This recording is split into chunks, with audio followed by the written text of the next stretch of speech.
There's something deeply satisfying about making something with your own hands. Not because it's faster, in fact, it's usually much slower, not because it's easier. Often, it's far more difficult than simply buying something already made. Yet people over the world continue to paint, carve wood, weave baskets, sew clothes, and shape clay. In an age where almost anything can be ordered with a click of a button, we still feel a quiet desire to create. Why? Perhaps the answer lies in the way our mind responds to making. When we work with our hands, something begins to change. Our attention naturally shifts away from the noise of everyday life and settles into the tasks in front of us. In pottery, that might mean wedging clay, centering on the wheel, or slowly pulling up the walls of a bowl. These movements are repetitive, but they are never mindless. They require just enough concentration to keep us present. In that presence, many people discover a rare sense of calm. This is one of the reasons pottery is described as meditative. When the wheel begins to spin, the outside world becomes quieter. The notifications, deadlines, an endless stream of thoughts seem to fade into the background. Your hands have only one job: to respond to the clay. Your mind follows your hands, and for a little while, you are completely absorbed in the moment. Psychologists sometimes describe this as a flow state, a feeling of deep focus where time seems to disappear because you are fully engaged in doing what you are doing. But the benefit goes far beyond concentration. Working with our hands gives us something that modern life often cannot. Much of today's work happens on screens. We send emails, edit documents, attend meetings, and solve problems that leave no physical trace.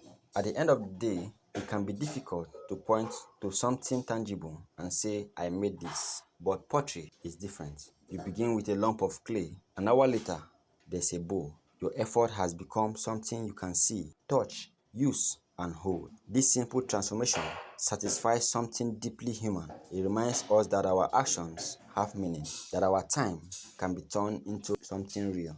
Making with your hands also teaches patience in a way that few other activities can. At the wheel, nothing can be rushed. You can't force clay to center. You can't hurry a pot through drying. You can't open the kiln before it's ready. Every stage has its own rhythm, and the more you try to rush it, the more likely things are to go wrong. In a culture that celebrates speed and instant results, pottery offers a completely different message. Some things become better because they take time. Perhaps that's why many people leave pottery studio feeling lighter than when they arrive.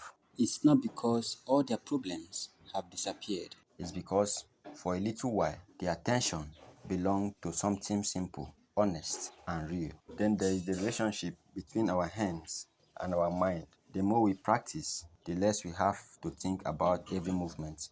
At first, centering clay requires complete concentration. Every movement feels awkward and unfamiliar. But over time, your hands begin to remember.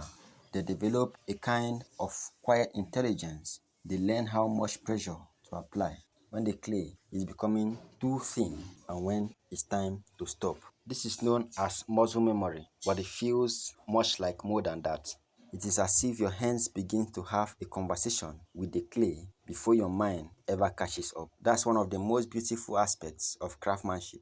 Knowledge slowly moves from the head into the hands. What once required constant thought becomes instinct through repetition, patience, and experience. Making with your hands also changes the way you see mistakes. When a pot collapses on the wheel, there are only two choices. You can become frustrated, or you can recycle the clay and begin again.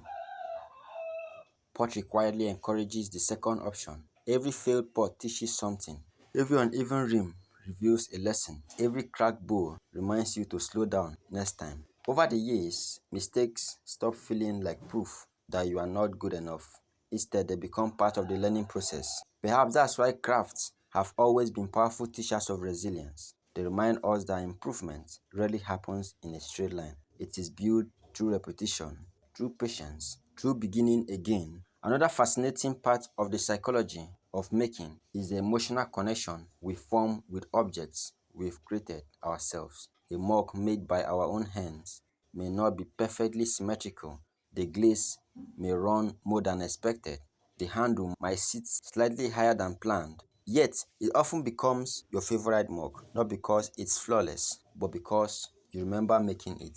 You remember centering the clay, pulling the walls, attaching the handles, glazing it, and waiting for the kiln to cool. The object carries your time, your attention, and your story. That emotional investment gives it a value no factory made product can easily match. Perhaps that's why handmade objects feel so meaningful. They don't just represent the finished result, they represent the journey that created it. And maybe that's something we all long for. In a world filled with convenience, automation, and endless distractions, making something with our hands reconnects us with a slower, more intentional way of living. It reminds us that not everything valuable arrives instantly. Some things require care, some things require patience, some things require us to be fully present.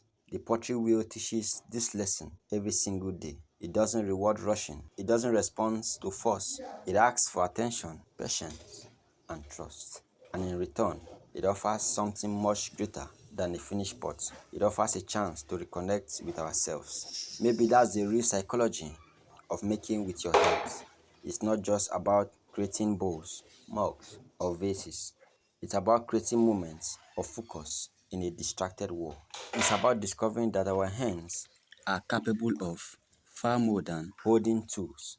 They can shape ideas, express emotions, and transform ordinary clay into something beautiful. And perhaps as we shape the clay is quietly shaping us too.